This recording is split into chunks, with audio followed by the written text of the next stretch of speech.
जाओ,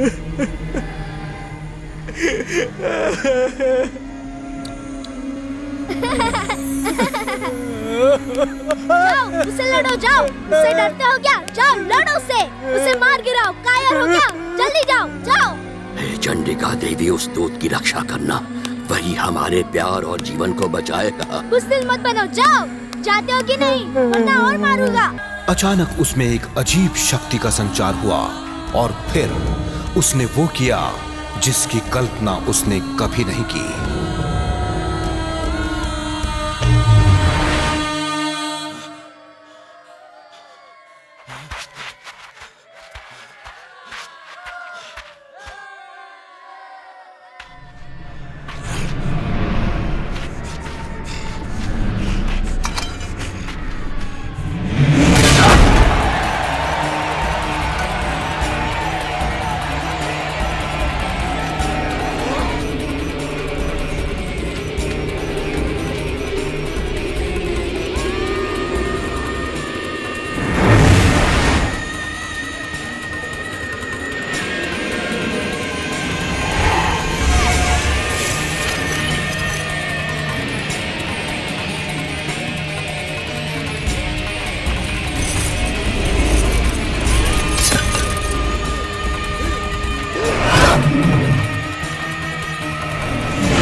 खुशियां मनाओ।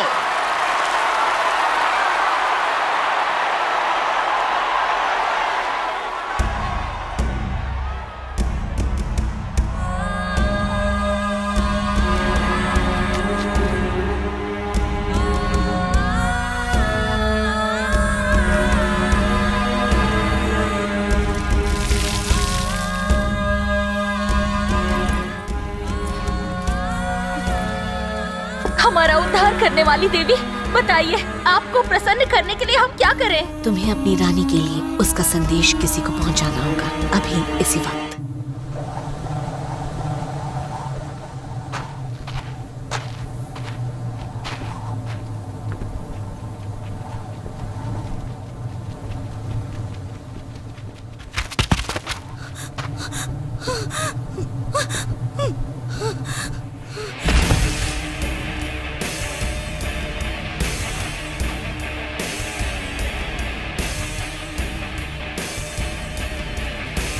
दुश्मन की हर कमजोरी जान चुकी हूँ, हमले में और देरी नहीं करनी चाहिए। The time for war has arrived.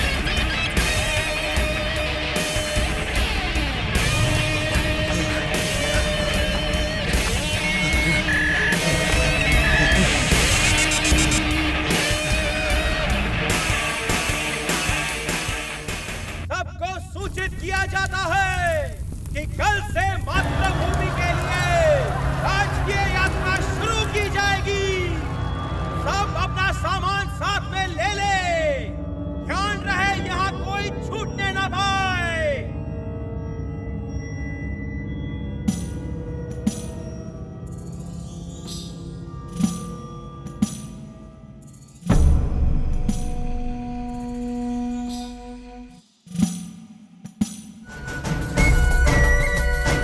देखती हूँ कैसे देता है तू आशीर्वाद अपने चोला राजा को।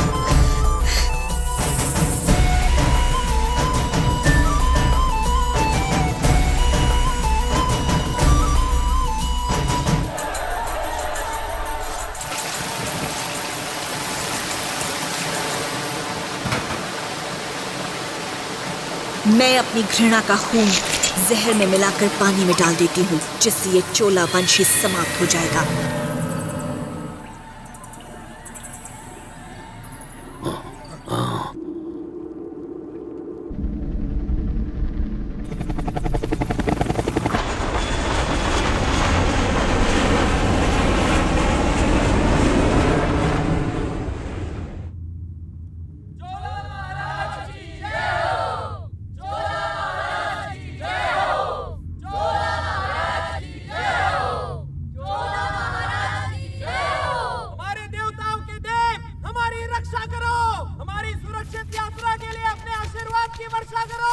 महाराज, एक बुरी खबर है। किसी दुश्मन सेना ने हमें चारों तरफ से घेर लिया है।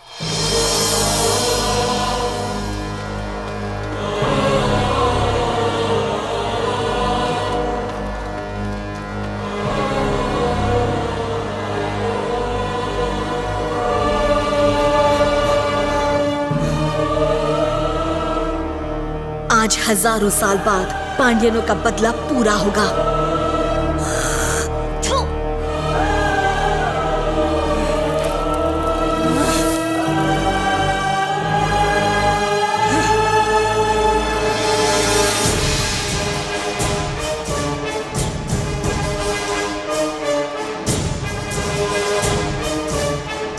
तुम पर भरोसा करके मैं इनको यहाँ लेकर आया। तुम्हारी तरह ये भी पांड्यन वंश के हैं। ये भी कुल देवी के लिए मर मिटेंगे। आज चोलाओं के वंश का आखिरी दिन होगा।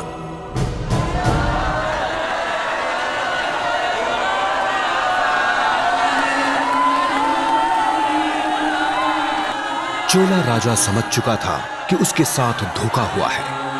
अपने सपने को टूटता हुआ देख वो सदमे में आ गया। इतिहास फिर से अपने आप को दोहराने वाला था। तकरीबन 1000 साल पहले पांड्यन ने चोलाओं के साथ जुल्म और अन्याय की जो खूनी कहानी लिखी थी, वो फिर से लिखी जाने वाली थी। उसे अपनी आंखों के सामने चोलाओं का अंत दिखाई देने लगा। चोला राजा में इस भयानक वहशी खूनी मंजर को देखने की हिम्मत नहीं रह गई थी। चोला राज्य के नागरिक अपने राजा को किसी कीमत पर खोना नहीं चाहते थे। वो उनके लिए उम्मीद की आखिरी किरण थी। अनीता का मित्र राजा अचानक रोने लगता है। उसकी आत्मा ग्लानि से भर जाती है। वो जानता है कि होने वाली तबाही के लिए सबसे बड़ा कसूरवार वो खुद ही है। अनीता को यहाँ लाने में मदद करने वाला वही था। चोलाओं के साथ जो खून की होली खेली जाने वाली थी, उसका जिम्मेदार स्वयं राजा था। चोला वंश के लोग उसे मार देना चाहते थे। वो अपने गुनहगार को एक भयानक सजा देना चाहते थे। असहाय चोला राजा के पास ये सब कुछ देखने के अलावा कोई चारा नहीं था।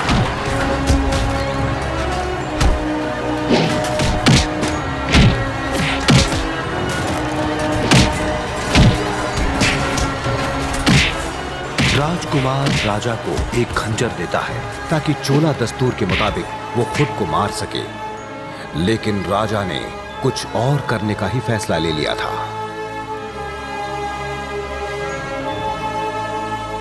चोला राजा ने जब ये सब देखा तो उसे चोलाओं की कुछ पुरानी चित्रकारियां याद आती हैं, जिनमें आने वाले समय की भविष्यवाणियां छुपी हुई हैं।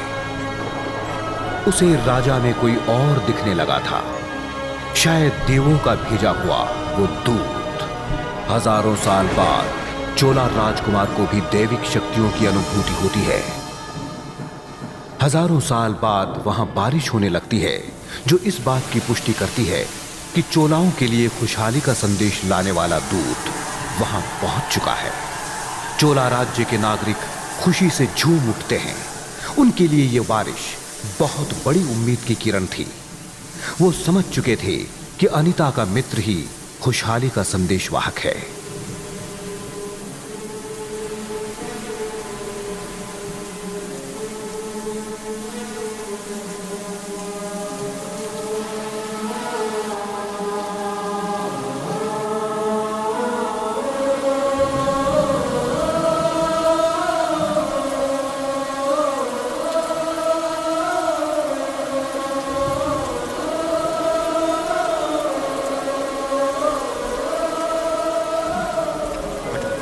हटो हटो, मुझे जाना दो।